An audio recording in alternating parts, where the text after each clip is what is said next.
Jerry Rice, you're right. When you're right, Jerry. I remember when San Francisco was undefeated at Super Bowl. Joe Montana, Steve Young, but then they just disappeared. They were not competitive enough. They had Jeff Garcia, but even then, not enough.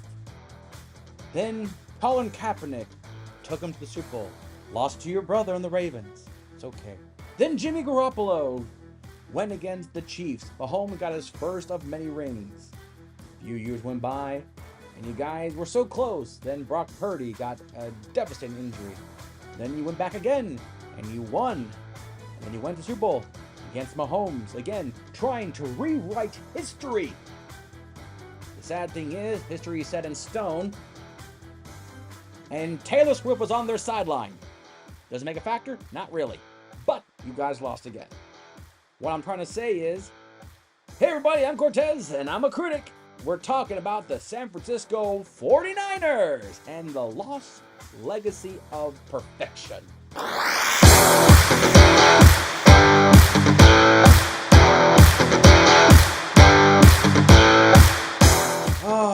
San Francisco. San Francisco.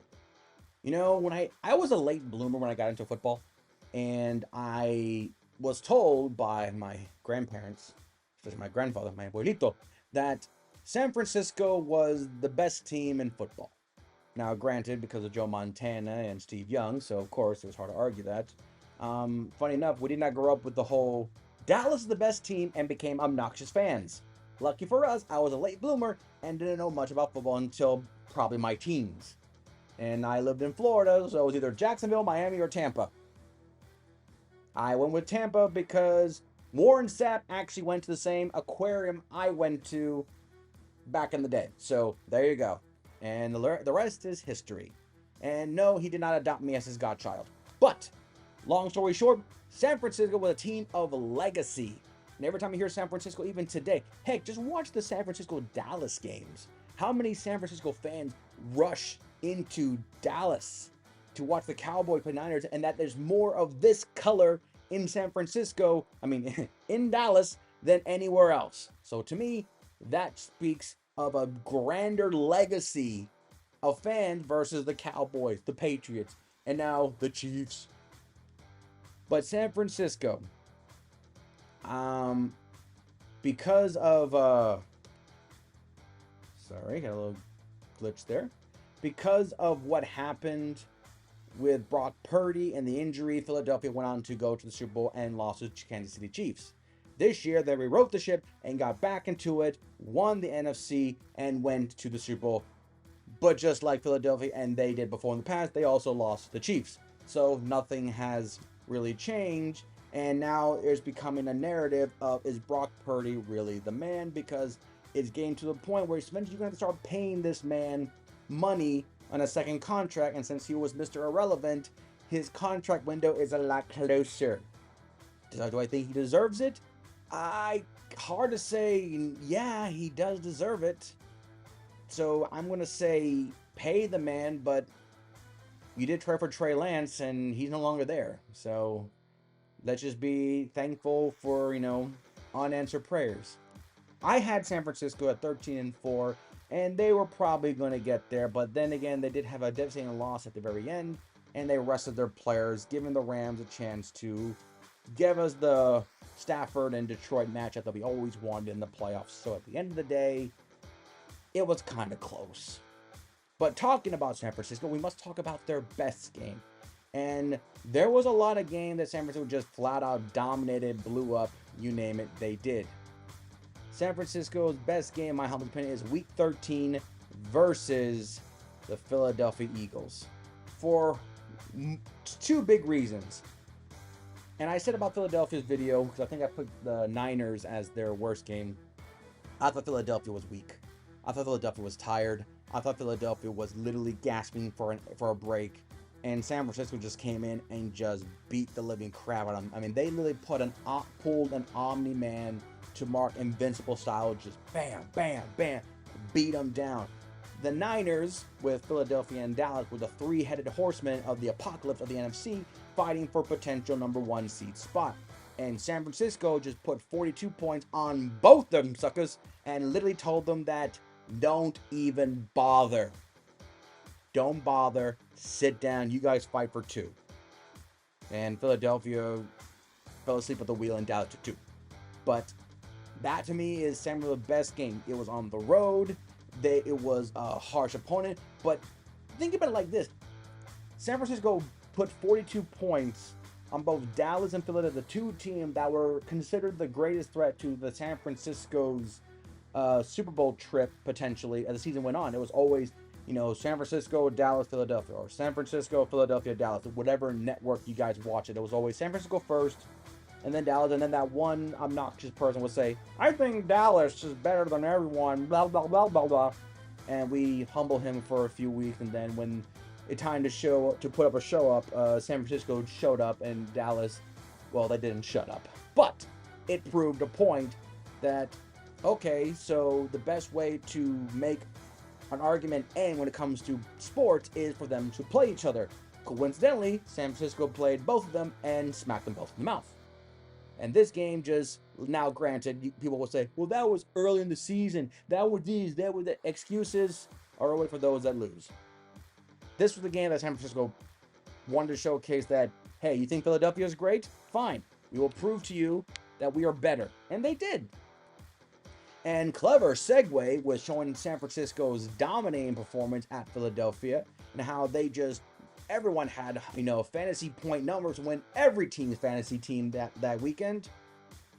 The worst game had the same impact, but reversed. The worst game took place later down the line as they got but a little visit from a good old team in Baltimore in Week 16 as Baltimore came to San Francisco and shut them in the face, almost saying that, yeah, you may be going to the Super Bowl as the NFC's favorite, but Baltimore was thinking, we will be there, so thank you for the warm-up.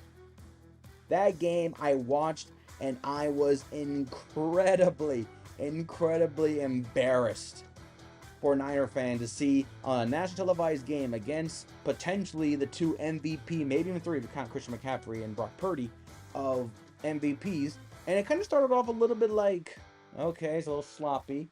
I mean, we started with an intentional grounding call, Lamar Jackson being tripped up by a referee, and the score was 5-3 in the first quarter, so it felt more like a hockey match than a football game. But then turnovers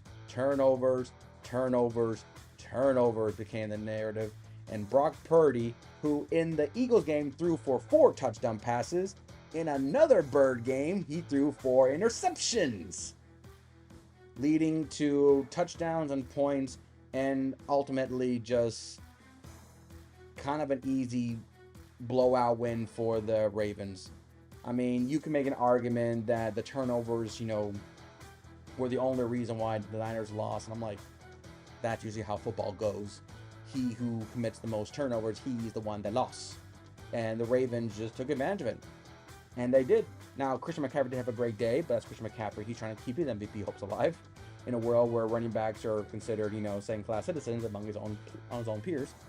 But this was a game that, one, it was in San Francisco. Now, sadly, it was a non-conference game, so it didn't really hurt them in playoff positioning. Actually, didn't hurt them really at all in the long run. But it just gave that sense of, so that is how you beat Brock Purdy. So that's how you beat San Francisco. So that's how you beat them. You made Brock Purdy human and make him throw interceptions. Fascinating. Yes, very interesting. Because that's how all teams go. Once a good team loses to, I guess, lesser good team, let's be nice, it goes, so that's the blueprint. That's how you beat them. Yes. Like they're Harvard scholars trying to figure out the formula to cold fusion. They go, yeah, very interesting. That's how you beat Brock Purdy. That's how you beat the Niners. Yes. Sadly, we never got the Ravens and Niners rematch that we... I don't know, anybody really wanted that? Anybody? Yeah. I was okay as long as the Chiefs weren't there. So, but yeah, that was, to me, your worst game. It was embarrassing. It showcases a lot of it opened a lot of debates for the local news, for the local radio stations and ESPN and sports columnists to talk about the whole week, and probably bash Brock Purdy as if he was a first round pick and he has underappreciated him, though he was the last pick, but he's treated as if he's you know Mahomes. He's like, oh my God, Brock Purdy is so bad. Oh my God, I'm like, he's Mr. Irrelevant. If he played bad, shouldn't that be expected from Mr. Irrelevant? But he's playing so good, so it's a weird thing. It just feels like any narrative can fit any commentator or broadcaster to make a point. It's kind of sad. Remember, it's for clicks. MVP for San Francisco goes to, I feel like, the obvious, Christian McCaffrey. He is obviously the MVP for the San Francisco 49ers. I'm not saying that he got robbed of it, but I feel like Christian McCaffrey went a little bit above and beyond his station when it came to being part of the 49ers. Now, it's weird because when he was in Carolina, he always kept getting hurt. I'm not saying that oh, he's faking, that's why Carolina sucks. I'm just saying that San Francisco must be a great place for him because he has been playing well, and it's not to harp on a stereotype, but we have a white running back in the NFL being potentially considered an NFL MVP candidate in 2023. And that's all I'm saying. But yeah, Christian McCaffrey is definitely MVP. I hear arguments about Brock Purdy. I just feel like Christian McCaffrey, what he was when he got out of college, he is a receiver and a running back. I feel like he is what people thought Reggie Bush was going to be when he got drafted by the Saints. Reggie Bush was more effective as a receiver and a returner than his rushing ability until later in his career. I think it was either Miami where he finally got his first 1,000-yard season. He never got that in New Orleans, apparently, which that's weird to think out loud. Got his Heisman back. Haha. So to me, that is the MVP for me is Christian McCaffrey. He was more effective rushing attack. He threw the ball a few times, but to me it was definitely Christian McCaffrey's ability to throw, catch, run, everything, and he's healthy doing it. So yeah, my pick MVP is Christian McCaffrey. He did above and beyond his station, and I think he will eventually lead to a new blueprint of running backs in drafts and running backs of all categories. As you need to learn to catch the ball, guys, in today's NFL. You need to start learning to catch the balls. Go take some catching classes with the receivers group. Grade for the 49ers. It's an A. They were expected to be the best team in the NFC. They were. They were expected to go to the Super Bowl. They did. They expected to win the Super Bowl. They didn't. But only count regular season. Brock Purdy, from the injury, had 31 touchdowns, 11 interceptions. Not bad. Still looked promising. Nearly had a 69.4% completion rating. He's barely 70% completion. That's impressive for any quarterback. I mean, like in the NFL, and it's hard to say he's Mr. Relevant, he's Mr. Relevant, he's Mr. Relevant, to the point where it's like, is that an insult or a compliment, or we're just acknowledging that he's Mr. Relevant? Because now it's getting to the point where, is that an insult or is that a compliment? I don't know. But San Francisco has an A. They match everything. And now this year, I mean, Brandon Ayuk. That's the big story I'm hearing around San Francisco. Is he staying or is he gone? I don't know. Receivers being disgruntled. I mean, Stephon Diggs is a Texan now. That pretty much put Baltimore into a bind. I mean, not Baltimore, Buffalo in a bind. Ugh, long day. So, A for Niners. And that is it. So, we are down to one more division. And it's the AFC West. Because, of course it is. The Chiefs won the Super Bowl. That makes their division the last to go. And since the Chiefs won the Super Bowl, it seems appropriate we talk about them last. Save the best for last, as they say. So, to start the AFC West, we're going to go with a team that got the biggest upgrade at head coach in the Los Angeles Chargers, as Harbaugh is coming back to the NFL, this time in the same conference as his brother. Soap opera drama in Los Angeles.